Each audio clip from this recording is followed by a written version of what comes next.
ቤተሰብ እንዴት ናችሁልኝ? ሁሉ መልካም? ልጆች፣ ሪሌሽንሺፓችሁ፣ ትዳራችሁ፣ ጤንነታችሁ ሁሉ ሰላም ነው? እኔ በጣም ደህና ነኝ። ዛሬ በገንዘብ ስለመማገጥ ልነግራችሁ ፈለግኩ። ምን ያህሎቻችሁ ሰምታችሁ ታውቃላችሁ? ፋይናንሻል ቺቲንግ ወይም ፋይናንሻል ኢንፊደሊቲ ሲባል ዛሬ ስለሱ ነው የማወራችሁ። የገለቴ ቡርቃን ስቶሪ ሰምታችኋል። በጣም ነው የሚያሳዝነው። 11 ቤት 4 መኪና የለፋችበትን አመታትን ያስቆጠረችበትን የድካሟን ውጤት ነው እንግዲህ የሰማ ነው። በምን ያህል ሰው ሊጨክን እንደሚችልም ተመልክተናል። ኤኒዌይ ዛሬ በገንዘብ ስለመማገጥ የምነግራችሁ ከዚህ ስቶሪ ተነስቼ ነው። ምክንያቱም ሰዎች መማገጥ ሲባል ቺቲንግ ሲባል አንሶላ መጋፈፍ ወይም በሴክስ ኢንቲሜት መሆን ከሆነ ሰው ጋር ወሲብ መፈጸም፣ ከትዳር አጋር ውጪ ከሆነ ሰው ጋር ወሲብ መፈጸም መማገጥ ይባላል። ዛሬ ደግሞ በፋይናንስ መማገጥ የትዳር አጋር ሳያቅ መደበቅ፣ ከገንዘብ ጋር የተያዙ ጉዳዮችን አለመናገር ፋይናንሻል ቺቲንግ ይባላል። አሁን ምን መሰላችሁ? ሰው ፋይናንሻል ቺቲንግ ከጀማመረ ልቡ በተወሰነ መጠን ከዛ ሰው ሸሽቷል ማለት ነው። Do you remember የሐኪሚን ኬዝ? ለተወሰነ አመት 2 አመት ነው የተባለው፣ ከተሳሳትኩ አርሙኝ። አብረው ኖረው እንፋታ አለችው። ሲፋቱ ገንዘቡ በጠቅላላ ለካ አስቀድሞ በእናቱ ነበር ያስቀመጠው። ብዙ ሰው ሐኪሚ ብራቮ የወንዶች የሚኮራብ አባላች ምናምን አለ። የልጅቷ ስህተት መሆን የሐኪሚ እንደዛ ማድረግን ትክክል ነው ያስብለዋል እንዴ? ማለት ሐኪሚ እንደዛ አይነት ውሳኔ ሲወስን is it like the right decision?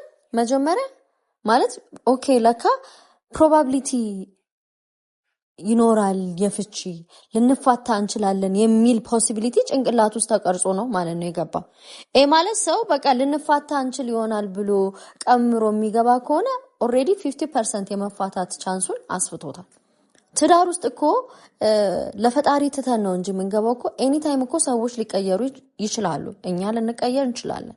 ግን ስንት አመት ስንት ዘመን አብሮኝ ያልነበረን በባክግራውንድ በትምህርት ሁኔታ በእያንዳንዱ ነገር የተለየኝን ሰው እንደው በፍቅር ምክንያት ወደ ህይወቴ አምጥቼ ከሱ ጋር ሞት እስኪለየን ብለን ስንጋባ እኮ ያመንኩት እኮ እሱን አይደለም ፈጣሪን ታምኜ ነው እንጂ ብዙ ነገር ሀፕን ሊያደርግ እኮ ይችላል። ብዙ ስቶሪም ሰምተናል። ገና ለገና ቀምረን እንደዚህ ሊያጋጥም ይችላል ብሎ በገንዘብ በተያያዘ ሁኔታ መቀማመር ልክ ነው ወይ? ፋይናንሻል ቺቲንግ ማለት ይሄ ነው። መደበቅ፣ ደብቆ መበደር፣ ደብቆ መርዳት፣ ቤተሰብን አለመናገር። በተለያየ ምክንያት ብነግራት ትቆጣኛለች ይሆናል፣ ብጠይቀው አይሰማኝም ይሆናል። ኦፍ ኮርስ ሪዝን እኮ ሊኖር ይችላል። ግን ያንዱ ስህተት ሌላኛው ልክ አያስብለውም። ያ ልክ ያልሆነ ነገር እየሰራ አንዳንዴ ስህተትን ለማረም የምንሄድበት መንገድ ራሱ ልክ ነው ወይ? ትዳር ቅርጹን እየቀየረ አይደለም ወይ? ብዙ ሰው አለ ለምሳሌ ሳይድ ላይ የሆነ በጎን የሆነች አካውንት አለችው። እሷ ሺቲንግስ እኛ እኮ የጋራ አካውንት ነው ያለን 100,000 ብር 200,000 ብር አለች ምናምን ልትል ትችላለች። እሱ ደግሞ በጣም በቃ የሆነ ባንክ ላይ የማታውቀው አስቀምጦ ወይም በእናቱ ወይም በአጎቱ የሚያጠራቅመው ገንዘብ ይኖራል። ይሄ ማለት ይሄ ሰውዬ ኢሞሽናሊ ዲታችድ እኮ ነው ማለት ነው። በተወሰነ መጠን አለማመኑን ያሳያል። ለምሳሌ በጣም የሚወድ ሰው፣ በጣም ክብር ያለው ሰው አማኝ ነው የሚሆነው። ያምናል። ስለሚያምን ውሽክሽቅ ያለ ስራ አይሰራም። ይሄ የምንሰጠው የምናደርገው ቤተሰብን ብንረዳ እኮ ለዛ ሰው ካለን ፍቅር የተነሳ ነው።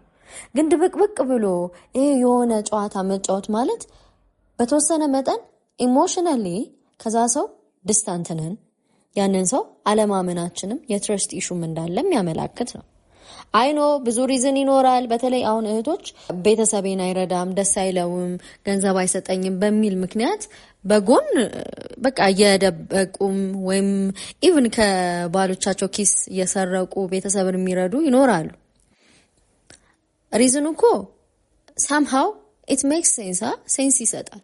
ግን ልክ ነው ወይ ማለት ተነጋግሮ መፍታት የማይቻልበት ትዳር ውስጥ ካለን ትዳራችን በጣም ታሟል ማለት ነው።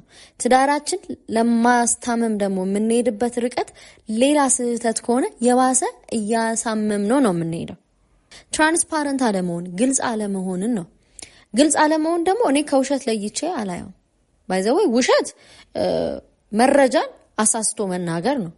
መደበቅ ደግሞ ጭራሽ ስለ ጉዳዩ አለመናገር፣ ገንዘብ እንደተበደርክ አለመናገር፣ የሆነ ቦታ ቤት እንደሰራ አለመናገር፣ ለእህትሽ ይህን ያህል ገንዘብ እንደሰጠሽ አለመናገር that is financial cheating በገንዘብ መማገጥ ነው።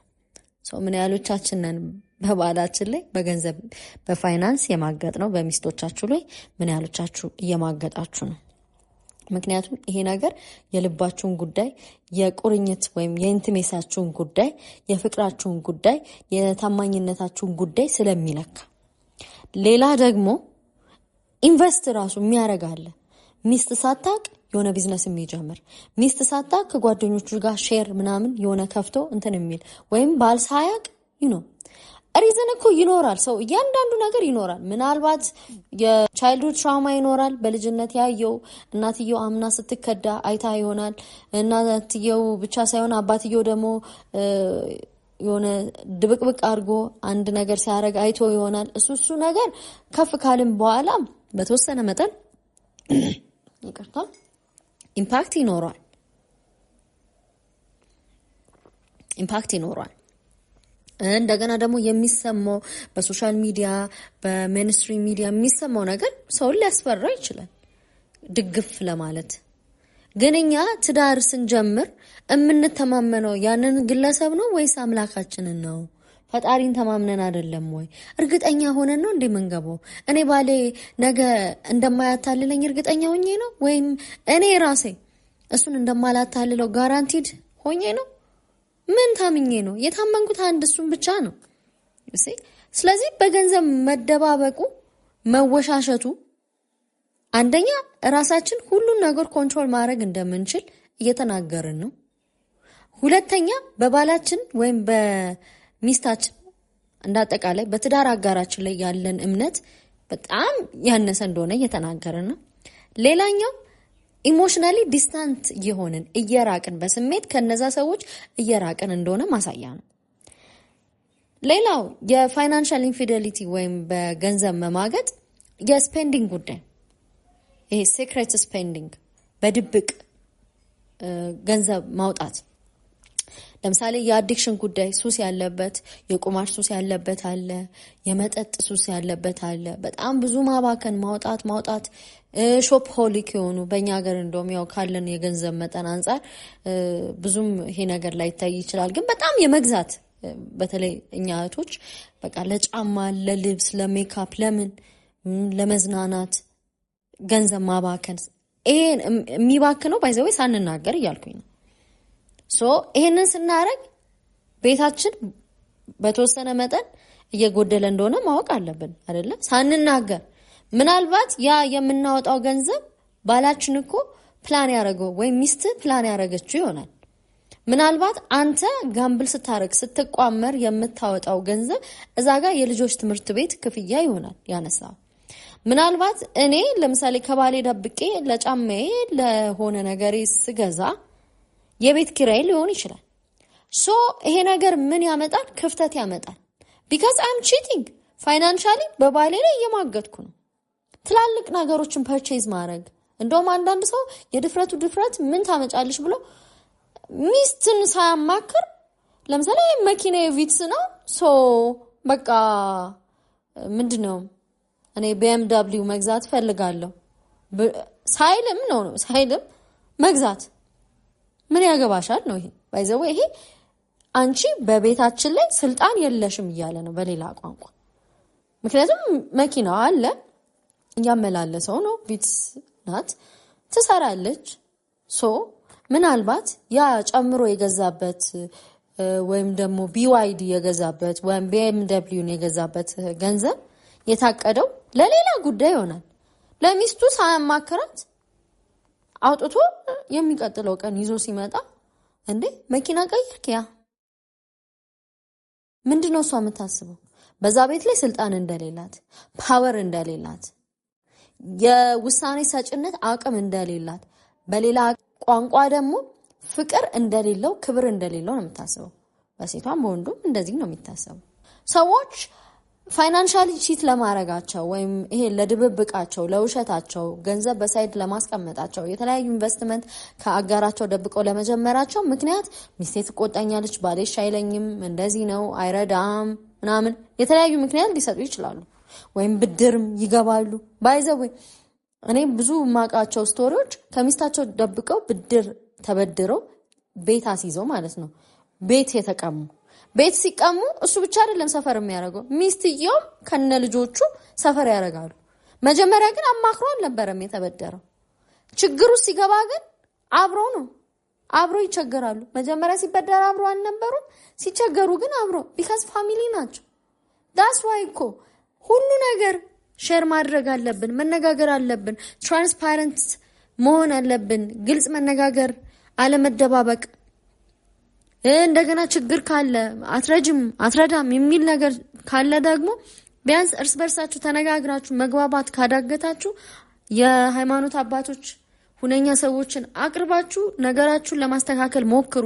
ያለበለዚያ ይቺ ነገር ፋይናንሻል ኢንፊደሊቲ ወይም ፋይናንሻል ቺቲንግ ባይ ዘ ዌይ እየሰፋች ትመጣና ዲስፒዩት ስለሚያመጣ ብጥብጥ አለመግባባት ስለሚያመጣ ይሄ አለመግባባት ወደ ምን ሊያመራ ይችላል?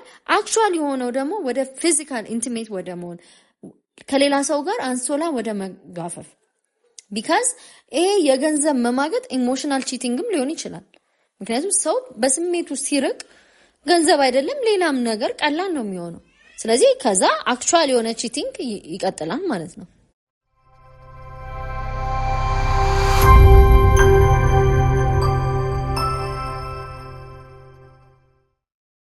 ምክንያታችን ምንም ሊሆን ይችላል፣ ግን ደብቆ ወይም ሳይናገሩ ምንም አይነት ስፔንዲንግ የገንዘብ ጉዳይ ማካሄድ ልክ ሊሆን አይችልም።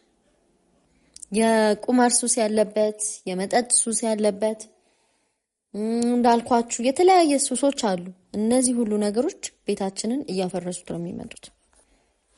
ዋይ ሰዎች በገንዘብ ረገድ እንደዚህ የሚጨክኑት አንድም የኮንትሮሊንግ ሜተር ስለሆነ ነው።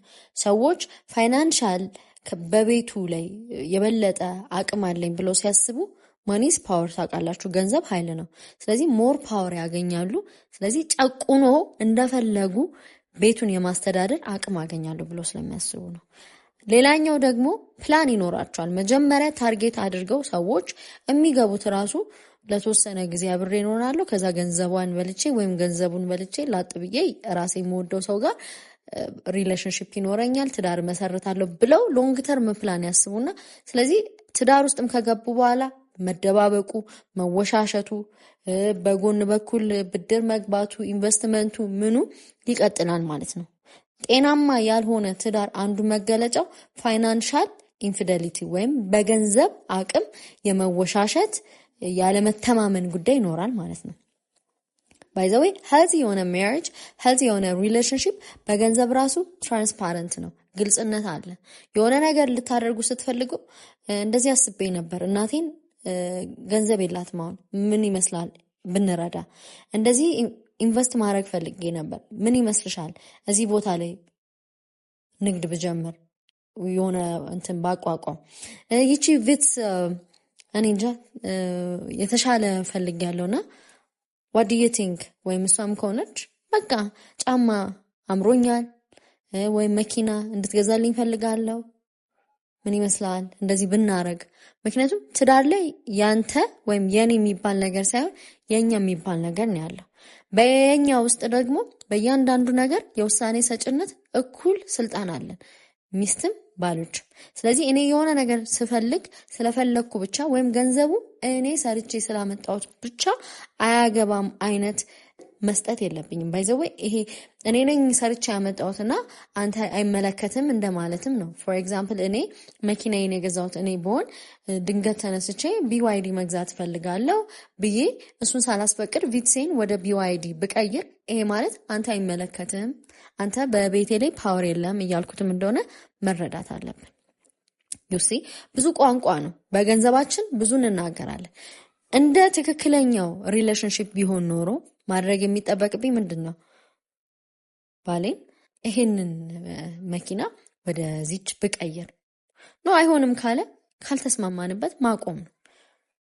ዩሲ ኢንቨስት ማድረግ ብፈልግ ቤተሰብ መርዳት ብፈልግ የሆነ ነገር ማድረግ ብፈልግ ባሌ የማያውቀው ወይም ሚስት የማታውቀው ነገር ካለ ይቺ ባቄላ ካደረች አትቆረጠብም እንደሚለው ሀበሻ ይቺ የፋይናንሻል ቺቲንግ ቀጥሎ ቤት ታፈርሳለች። ቢካዝ ይላችሁ ብዙ ሰዎች ቅድም እንዳልኳችሁ ተበድረው ብድራቸውን መክፈል ሲያቅታቸው ሲቀር ከነ ቤተሰባቸው ነው ጉድጓድ ውስጥ የገቡት።